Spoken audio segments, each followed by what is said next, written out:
The year was 1945, and the world was exhaling a collective breath of relief.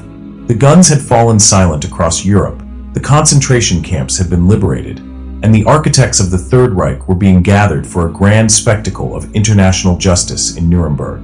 But for a small, shadow-bound group of survivors, the courtroom at the Palace of Justice was a hollow theater. To them, the scale of the crime, 6 million souls extinguished, demanded a price that no gallows or prison cell could ever satisfy. They called themselves the Nakam, the Hebrew word for revenge. At the heart of this shadow army stood Abba Kovner. A poet and a former partisan leader from the Vilna ghetto, Kovner was a man whose eyes had seen the Poner forest, where mothers clutched children as they were tumbled into mass graves. He was charismatic, arrogant, and consumed by a singular biblical logic, an eye for an eye. Kovner did not want the deaths of a few dozen high-ranking generals. He wanted a great revenge. He argued that since Germany had attempted to annihilate a nation, Germany must face an equivalent catastrophe. His vision was Plan A, the indiscriminate poisoning of the water supplies in Nuremberg, Hamburg, Frankfurt, and Munich. The goal was simple and terrifying: 6 million German lives for 6 million Jewish lives. Throughout the summer of 1945, Nakam cells moved like ghosts through the ruins of German cities. Disguised as municipal workers and engineers, they infiltrated city halls and water treatment plants.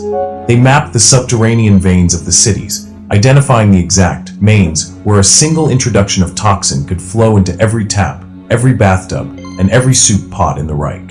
While his sleeper cells waited in Germany, Kovner traveled to Palestine. He needed two things: a potent poison and the blessing of the Jewish leadership.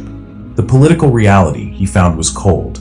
David Ben-Gurion, the leader of the Haganah and the future architect of Israel, viewed Kovner's plan as a moral and strategic disaster. Ben-Gurion's eyes were on the future, a sovereign state. To him, mass murder would alienate the world and stain the birth of Israel in blood. "If you kill 6 million Germans," Ben-Gurion reportedly said, "will it bring back my 6 million Jews?" Undeterred, Kovner sought out Chaim Weizmann, a world-renowned chemist and future president of Israel. Though history remains divided on Weizmann's true involvement, Kovner claimed the scientist assisted him in securing a lethal toxin from the Katzer brothers, microbiologists at the Seif Institute.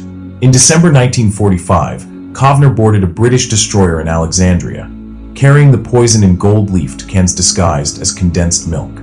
But the mission ended before it began. For reasons still debated by historians, perhaps a tip-off from Jewish leadership who feared the fallout, British authorities arrested Kovner on board. In a final, desperate act, he hurled the cans into the Mediterranean, watching his great revenge sink into the depths. With Kovner in a Cairo jail, the leadership of the Nakam fell to Pasha Reichman and Kovner's lover, Wittke Kempner. They abandoned the water plots and pivoted to a more focused, yet still lethal, Plan B. Their target, Stalag 13, a prisoner of war camp in Nuremberg holding thousands of SS officers, Gestapo agents, and elite Nazi personnel. The operation centered on a single bakery in Nuremberg that held the contract to supply bread to the camp. The Nakam's man on the inside was Eri Distel. For weeks, Distel played the role of a humble apprentice baker, meticulously learning the routines of the facility. He worked in the heat of the ovens, waiting for the perfect window of opportunity.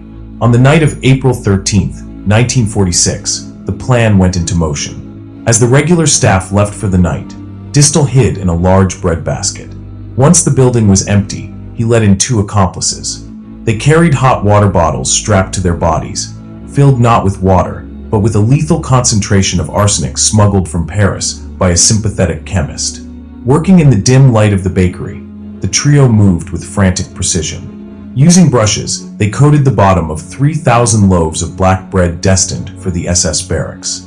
Each loaf was meant to be shared by 4 men. If the dose was correct, 12,000 bastards, as Monika Niebenfer called them, would never wake up.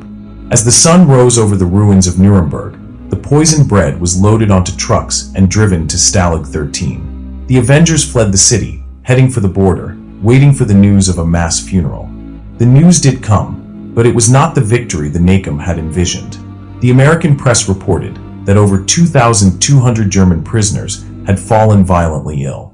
Ambulances screamed through the streets of Nuremberg as military doctors performed emergency stomach pumps. While thousands were hospitalized, the official records stated there were no confirmed fatalities. The arsenic had likely been spread too thin, or perhaps the moisture in the bread had neutralized the toxin's potency. For the Nakam, it was a bitter failure. The Great Revenge had been reduced to a mass case of food poisoning. Shortly after, the geopolitical landscape shifted. In 1948, the State of Israel was born, and the fires of revenge were channeled into the fires of survival. Most Avengers, including Kovner, laid down their poisons to take up the uniforms of the Israeli Defense Forces. However, the spirit of the Nakam did not die, it simply evolved. In the 1960s, the Israeli Mossad inherited the mantle of the hunt.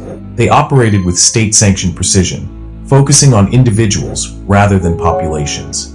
The most famous of these operations was the 1965 execution of Herbert Küchers, the hangman of Riga.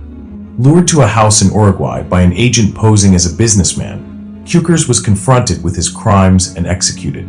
His body was left in a trunk with a note that echoed the Nakam's original vow. Taking into consideration the gravity of the crimes, we sentence the accused to death. Abba Kovner died in 1987, a celebrated poet in a nation he helped build. He never expressed regret for his plans. To him, the justice of the world was a mathematical insult. Only 1 in 10 Nazi war criminals ever faced a courtroom. The story of the Jewish Avengers remains one of the most morally complex chapters of the post-war era. It is a story of victims who refused to remain victims, and of a rage so profound that it briefly considered becoming the very thing it hated. For the Avengers, the Holocaust wasn't just about the 6 million who died. It was about the 6 million generations that were never born. Their actions served as a terrifying, silent warning to the world that Jewish blood would never again be spilled without a reckoning.